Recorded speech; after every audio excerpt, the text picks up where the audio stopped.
I'm filming you, honey. What day is it today? Friday.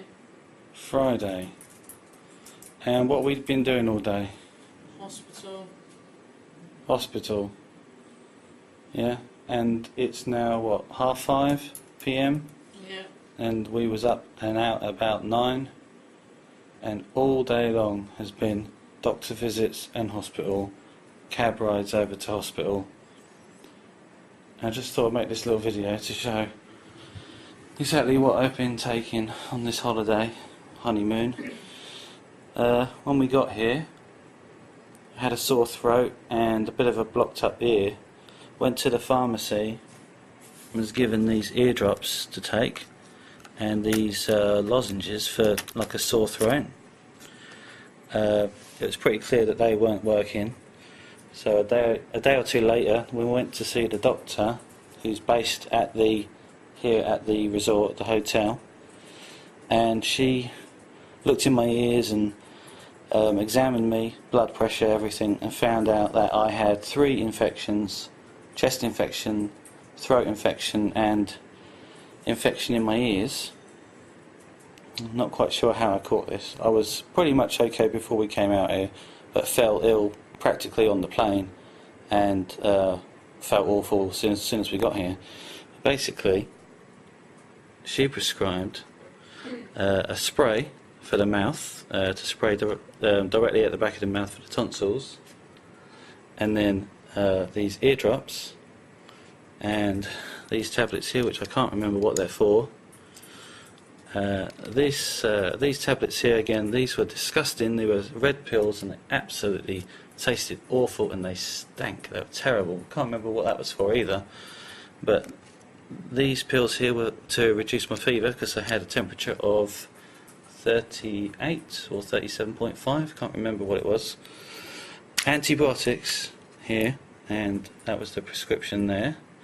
This is the first time Sarah contacted the insurance, and we had to pay an excess of $61 for all this, and they paid for the rest. There was also a cough syrup here, but that's finished, so we've thrown that away. Anyway, after 48 hours of taking this lot, it just didn't seem to be helping. So we went back to see the nurse here on site again, and she said, you're going to have to go to hospital.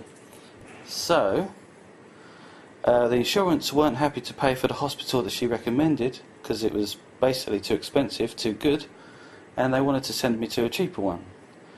Basically had no choice because they're the ones that were going to be paying for it. So we went to a cheaper hospital, which is called the Centro Medico Punta Cana, and it was very basic and rough. Didn't enjoy that experience at all. They seemed very amateurish, make it up as you go along, didn't really read the medical notes, weren't really too bothered. They just were more interested in getting the insurance information and a swipe of the credit card. You know, it was just, wasn't very pleasant at all. The cab ride over there and to get back to the hotel cost $90. Anyway, they prescribed a whole bunch of different tablets. These here, this is antibiotics. This is a different type of eardrop.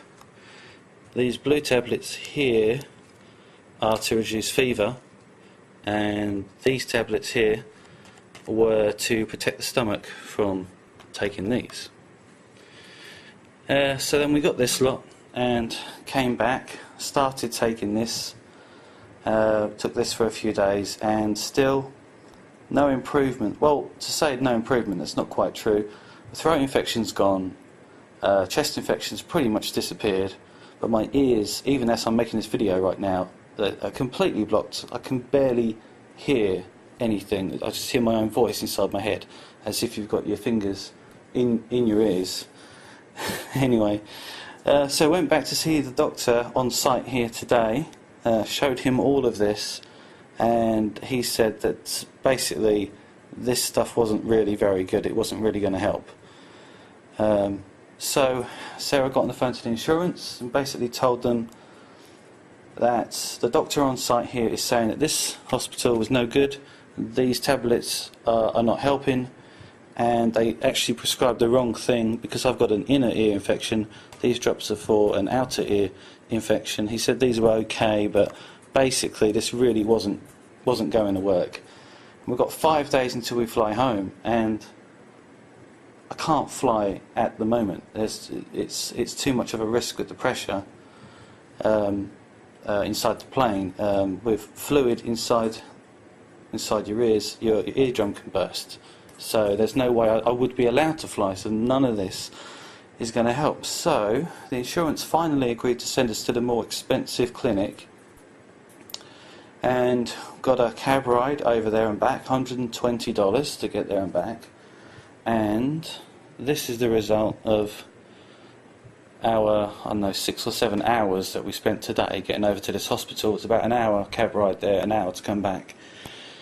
And basically not taking any of this now, apart from this and this, which I've got to continue taking. These are eardrops to take. This is a new type, different type, which should help for the inner and the outer ear. This apparently is one of the most important things. This is a nasal spray to take every 6 hours. So that's, that's a pretty constant thing I have to take there, and that should help try to flush out the fluid from my ears. Keep taking this to protect the stomach from these, which are new antibiotics to take. It's supposed to be better. And keep taking that to reduce fever, I believe. Can't remember what that one was. And also we got this. These are sachets of powder mixed with water. Take that every 12 hours. And that should help to, I think it's a decongestant, try and, again, reduce the fluid in my ears. And there's the prescription. And basically, as long as I take all of this until we leave, I should be okay to fly. It works out like this: 6 o'clock in the morning, I've got to have the drink and the spray. 8 o'clock in the morning, eardrops, the blue tablet, the green tablet and the antibiotic, and then 12 p.m. lunchtime spray, 4 p.m. eardrops, 6 p.m. drink, spray, blue tablet and another antibiotic, and then 12 a.m. the spray and the eardrops, and just keep repeating this until we go home. And that's basically it. What a honeymoon, huh?